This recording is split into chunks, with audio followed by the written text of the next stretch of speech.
लोकसभा चुनाव से पहले कांग्रेस और सपा करेंगे महागठबंधन, मोदी शाह के उड़े होश। दरअसल आपको बता दें कि लोकसभा चुनाव में सपा करेगी कांग्रेस से गठबंधन, वहीं बीजेपी को रोकने के लिए बन रहा है प्लान। उत्तर प्रदेश में समाजवादी पार्टी जल्द ही निकाय चुनाव में पार्टी के बागियों पर कार्रवाई करेगी। सपा के विधायक रविदास मेहरोत्रा ने कहा कि नगर निकाय के चुनाव में जिन लोगों ने बागी होकर पार्टी के प्रत्याशी को हराने का काम किया है, उनकी रिपोर्ट मंगवाई जा रही है। राष्ट्रीय अध्यक्ष जल्द ही उस पर फैसला करेंगे। कांग्रेस लोकसभा चुनाव को लेकर लगभग 1.5 से 2 दर्जन सीटों पर फोकस कर खास तैयारी में लगी है। अगर महागठबंधन होता है तो सपा क्या इतने सीटों पर कांग्रेस के लिए समझौता करेगी?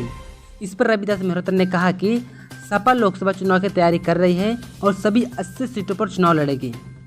रविदास मेहरोत्रा ने कहा कि गठबंधन किससे होगा यह बाद में तय किया जाएगा। फिलहाल हम सभी 80 सीटों पर तैयारी कर रहे हैं। वहीं बहुजन समाज पार्टी के अध्यक्ष मायावती के कर्नाटक चुनाव को लेकर हुई बैठक और बयान पर रविदास मेहरोत्रा ने कहा कि भाजपा बीजेपी की बी टीम बन गई है। पूरे देश में जो गैर बीजेपी दल है वह सब दल एक साथ मिलकर महागठबंधन के रूप में चुनाव लड़ेंगे। हम सब लोगों को यह बल अच्छी है कि गैर बीजेपी के वोटों के बंटवारे को रोका जाए और केंद्र में 2024 में गैर बीजेपी की सरकार बने। यूपी में सबसे बड़ी पार्टी सपा होनी चाहिए। हम लोग यूपी में कम से कम 50 सीटें जीतने जा रहे हैं। सपा विधायक ने कहा कि भाजपा नेता जो बयान देते हैं बीजेपी कार्यालयों में बनता है। आज पूरे देश में दलित और पिछड़े वर्ग के लोगों का आरक्षण खत्म करने की बीजेपी साजिश कर रही है। हम लोग दलितों को उनके हक, अधिकार, न्याय और सम्मान दिलाने के लिए हर स्तर पर संघर्ष करने का काम कर रहे हैं।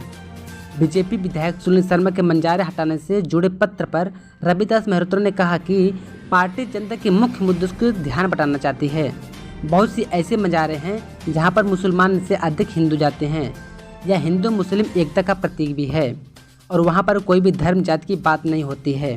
मेहरोत्रा ने कहा कि बीजेपी 2024 के चुनाव में मुद्दों से जनता का ध्यान भटकाकर ध्रुवीकरण करने का प्रयास कर रही है।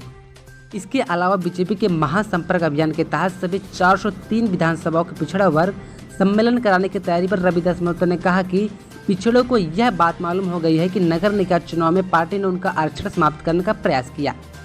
बीजेपी के एक नेता ने हाईकोर्ट में मुकदमे किया।